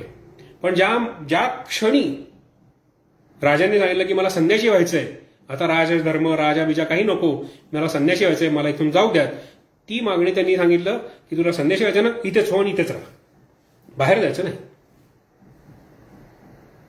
मग राजे अजूनच आजारी पडले. त्यांचं बाहेरचं येणं जाणं पण बंद झालं. ते कदाचित बाहेर असे फिरताना दिसत तरी असं, तेही दिसणं बंद झालं. राजे कायम अंथरुणावर झोपून राहू लागले. संभाजी मात्र सगळीकडे जाऊन येत होते. संभाजीराजे कधी कधी त्या बादशाला जाऊन भेटत असत, कधी रामसिंगाबरोबर दिल्ली आग्र्याचा फेरफटका करत असं. हे सगळं त्यांचं चाललेलं होतं. कमाल त्या मुलाची. जर आपण 1666 बघितलं ना, तर राजांचं वय होतं अवघं 9 वर्ष. 15 मे 1657 मध्ये संभाजीराजे जन्माला आले आणि त्याच सुमारास ते दिल्लीत आहेत. कधी 66 मध्ये. कारण 12 मे 66 औरंगजेबाचा 50वा वाढदिवस होता. राजांचं वय त्यावेळेस 36 वर्षांचं, हे 9 वर्षांचे. तर ते तिथे फिरत होते. केवढं लहान मूल आहे ते. खरं तर बालसुलभ गोष्टीतून बरंच काय काय त्यांना करता आलं असतं की नाही, पण ते एका धीरोदात्त माणसाचा सारखा दिसत होते, वावरत होते, बघत होते. कधीच कुणाला आपल्याबद्दल वाईट वाटू नये किंवा वाईट कोणी करू नये, वागू नये, वाटू नये. आपला स्वभाव कसा आहे, चांगला आहे, हे सगळं ते दाखवत होते. आपल्या वागण्यातून एका राजघराण्यातल्या माणसाचा त्यांना प्रत्येकाला प्रत्यय येत होता. आणि आता करायचं काय? ह्या सगळ्या गोष्टींमधून फुलाद खानाच्या फौजेच्या पहाऱ्यातून जेव्हा मिठाईचे पेटारे जात येत होते ना, तेव्हा सगळे मिठाईचे पेटारे आधी उघडून बघितले जात होते. त्यातल्या मिठाया कित्येक वेळा तर ह्याच लोकांनी खाल्ल्या आहेत. हे सगळे आता तिथे जे कोणी बसलेले आहेत की नाही, आता शाहिस्ते खान हा मामा होता, त्यांची पण मंडळी, घरातली मंडळी सगळी औरंगजेबाच्या आजूबाजूने बसलेलीच आहेत. सगळे सांगतात याला लवकरात लवकर मारून टाक, हा परत सापडणार नाही. औरंगजेब मात्र भयंकर पाताळयंत्री माणूस आहे. तो सगळ्यांचं ऐकून घेत होता, पण चेहऱ्यावरची रेष सुद्धा हलत नव्हती त्याच्या. आणि हे सगळं करता करता एक दिवस असा उजाडला की त्यावेळेस दुसऱ्या दिवशी राजांचा मुक्काम दुसऱ्या एका खास निर्माण केलेल्या वाड्यात करायचा होता. तिथे त्यांना हलवणार होते आणि ते हलवत असताना तो तारीख होती 17 ऑगस्ट 1666. राजे पेटाऱ्यात बसले. विचार करा, आपणच नाही आपल्या मुलालाही त्यांनी पेटाऱ्यात बसवायला लावलं आणि ते पेटारे बाहेर पडले. तपासणी झालीच असेल, पण त्या तपासणीतून सुटले, बाहेर पडले. बाहेर पडल्यानंतर ते पेटारे एका ठराविक ठिकाणी पोचल्यावरती तिथे घोडे तयार. नियोजन बघा, कुठे दुसऱ्याच्या राजधानीत, ते सुद्धा औरंगजेबाच्या राजधानीत हे सगळे नियोजनाचे प्रकार राजाने तिथे केलेले होते. आणि ते निघाले घोड्यावरती बसून, ते मथुरेला पोहोचले. मथुरेला एका ब्राह्मणांकडे त्यांनी त्यांच्या मुलाला ठेवलं, कारण लहान मूल बरोबर असेल तर आपण पटकन ओळखले जाऊ, पकडले जाऊ आणि मग त्रास होईल आणि परत सापडू, म्हणून ते निघाले, पळाले. 17 ऑगस्ट 1666 राजे पसार झाले. दुसऱ्या दिवशी फुलाद खान जेव्हा आत येऊन बघतो सगळे गायब. कुठे गेले? जमिनीतून गायब झाले, हवेत उडून गेले. कुठून गेले? गेले म्हणजे गेले पसार. पण एकटा दुकटा नाही, सगळ्या माणसांसकट पसार. पण नुसती माणसं नाही, जे काही सोनं संपत्ती तिथे होती ना त्याच्या सकट पसार. मागे काहीच शिल्लक नाही. जणू काही इथे आदल्या दिवशी माणूसच नव्हता आणि तो आजारी पण नव्हता. अशा ह्याच्यात पसार. म्हणजे महाराजांनी आजारपणाचं सोंग उठवलेलं होतं. पसार झाले. 17 ऑगस्ट 1666 फुलाद खान भयंकर संतापला. त्यांनी सगळीकडे शोधाशोध सुरू केली. काही केल्या कोणी सापडत नव्हतं. आणि मग पळाले कसे? औरंगजेब सुद्धा घाबरला असेल, त्यांनी त्याच्या चौक्या पहाऱ्या वाढवल्या असं मी कुठेतरी वाचलं बरं का. खरं खोटं परमेश्वर जाणे आणि तो औरंगजेब जाणे, मला त्याची काही देणं नाही. पण तो घाबरला असणार हे नक्की. अहो, साक्षात राजधानीतून, मुघलांच्या राजधानीतून त्यांचा एक छोटासा शत्रू, त्या साम्राज्यापुढे तो छोटासा शत्रू ना, तो गायब होतो. किती नाचक्की. म्हणजे औरंगजेबाला चितपट केला राजांनी. पहिली भेट, पहिली लढाई महाराजांनी जिंकली. औरंगजेब हरला. अख्ख्या जगात अब्रू नुकसान झाली त्याची. राजे पळाले, पसार झाले आणि ते दौड मजल करत करत नरवरच्या घाटीपर्यंत पोहोचले.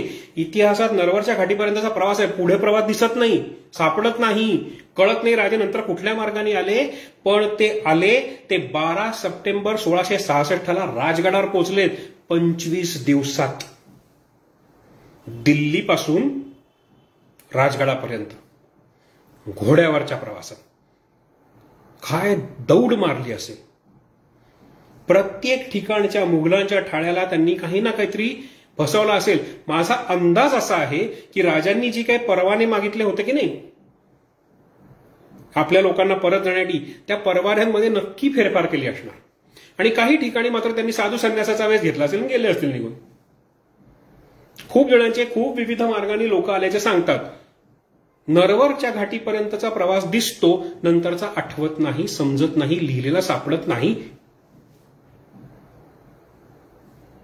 माझ्या वाचनात अजून आलेलाही नाही. हा सगळा प्रकार त्यांनी केला. ते राजगडावर आले. त्या राजगडावर त्या माऊलीची काय अवस्था झाली असेल. महाराज गेले होते तेव्हा चैत्र वगैरे महिना असेल. महाराज परत आले तेव्हा किती महिने गेले, 6-8 महिने गेले होते. पण ह्या सगळ्या महिन्यामध्ये स्वराज्य वाढत होतं. रांगणा किल्ला जिजाऊ साहेबांनी फौज पाठवून जिंकून घेतला होता.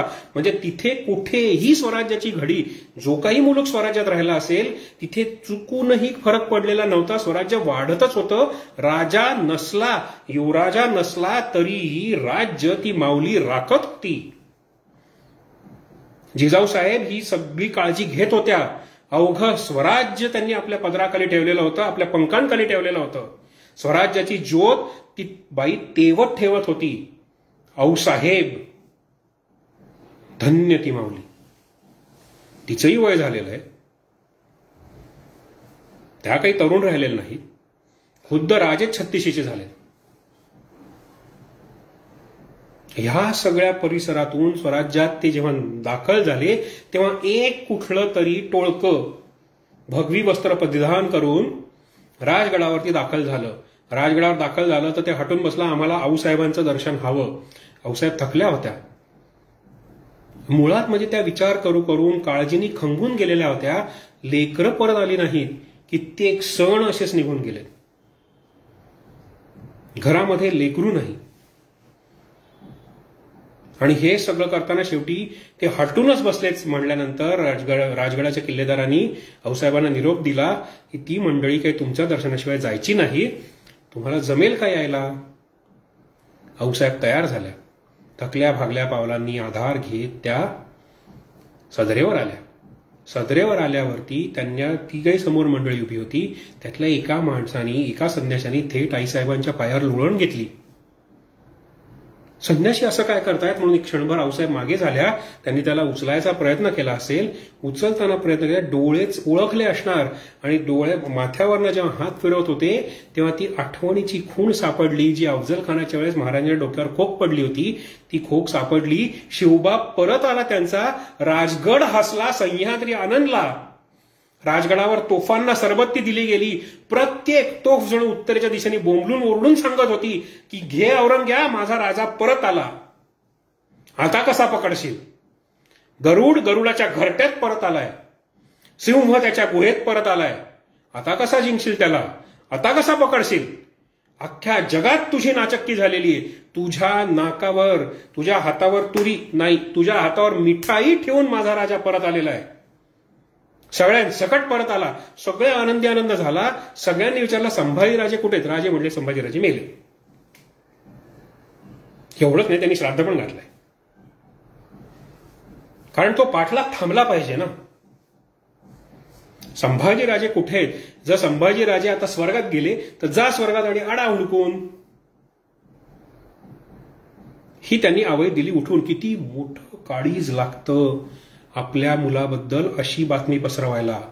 जमेल का तुम्हाला. आम्हाला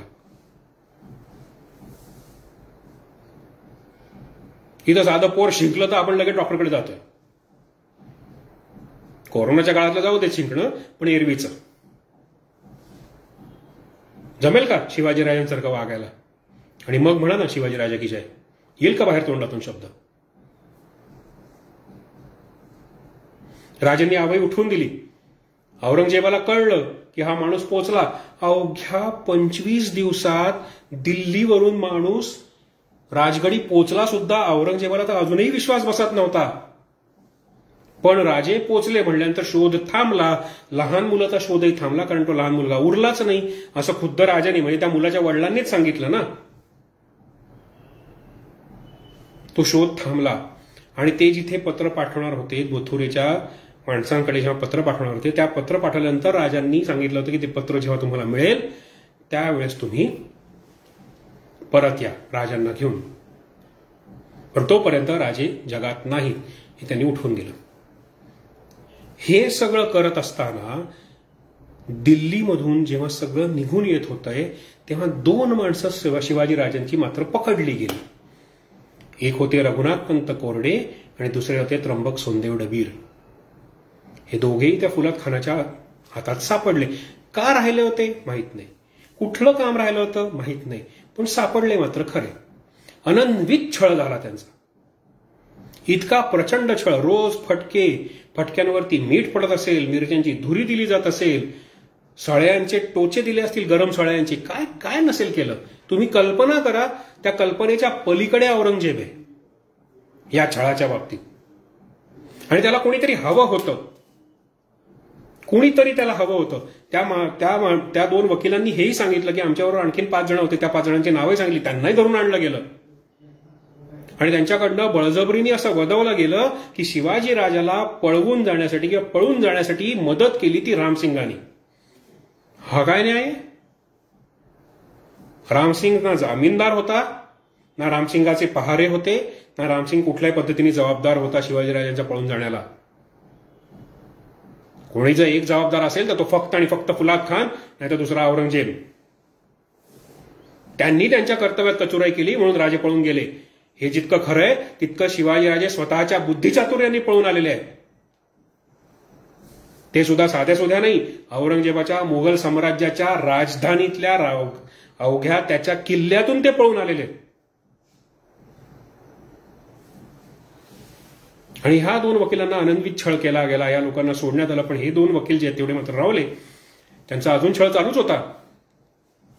राजांनी मात्र मग नंतर जेव्हा ते परत आले तेव्हा राजांनी एक पत्र लिहिलं, औरंगजेबाशी तह केला आणि त्यात त्यांनी लिहिलं की आपणास न सांगता आलो त्याबद्दल दिलगीर आहे.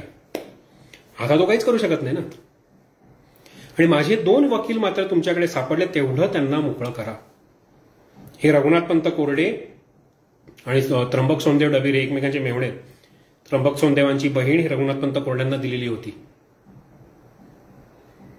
या दोघांची मग सुटका झाली. ती सुटका झाल्यानंतर ते दोघे परत आले, राजगडावरती आले. तेव्हा राजांनी त्यांना कवेत नसेल खाऊ घेतलं. किती मोठा छळ केला औरंगजेबाने. तिथून त्या दोघांना परत आणलं. परत आणल्यानंतर काही दिवस गेले. राजांनी एक मथुरेला पत्र पाठवलं. पत्र पाठवल्यानंतर संभाजीराजे सुद्धा इथे परत आले.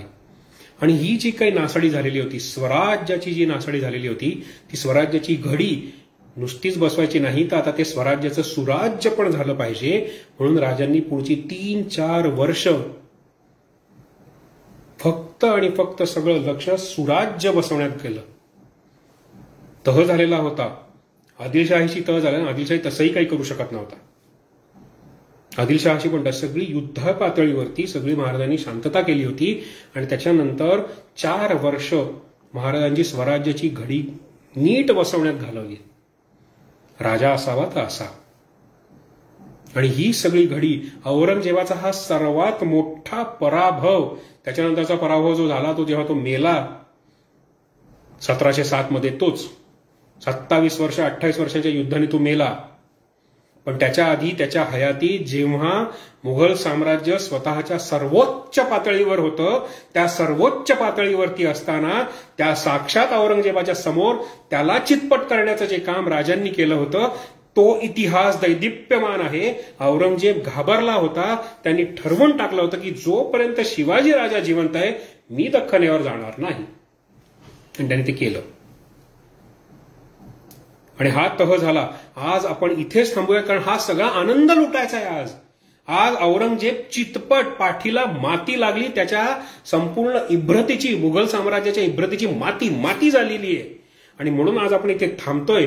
उद्याचा जो इतिहास आपण बघणार आहोत तो महाराजांचा जेव्हा झंझावात परत सुरू झाला तिथपासून आपण राज्याभिषेकापर्यंत उद्याचा शेवटचा भाग असेल. तोपर्यंत हर हर महादेव.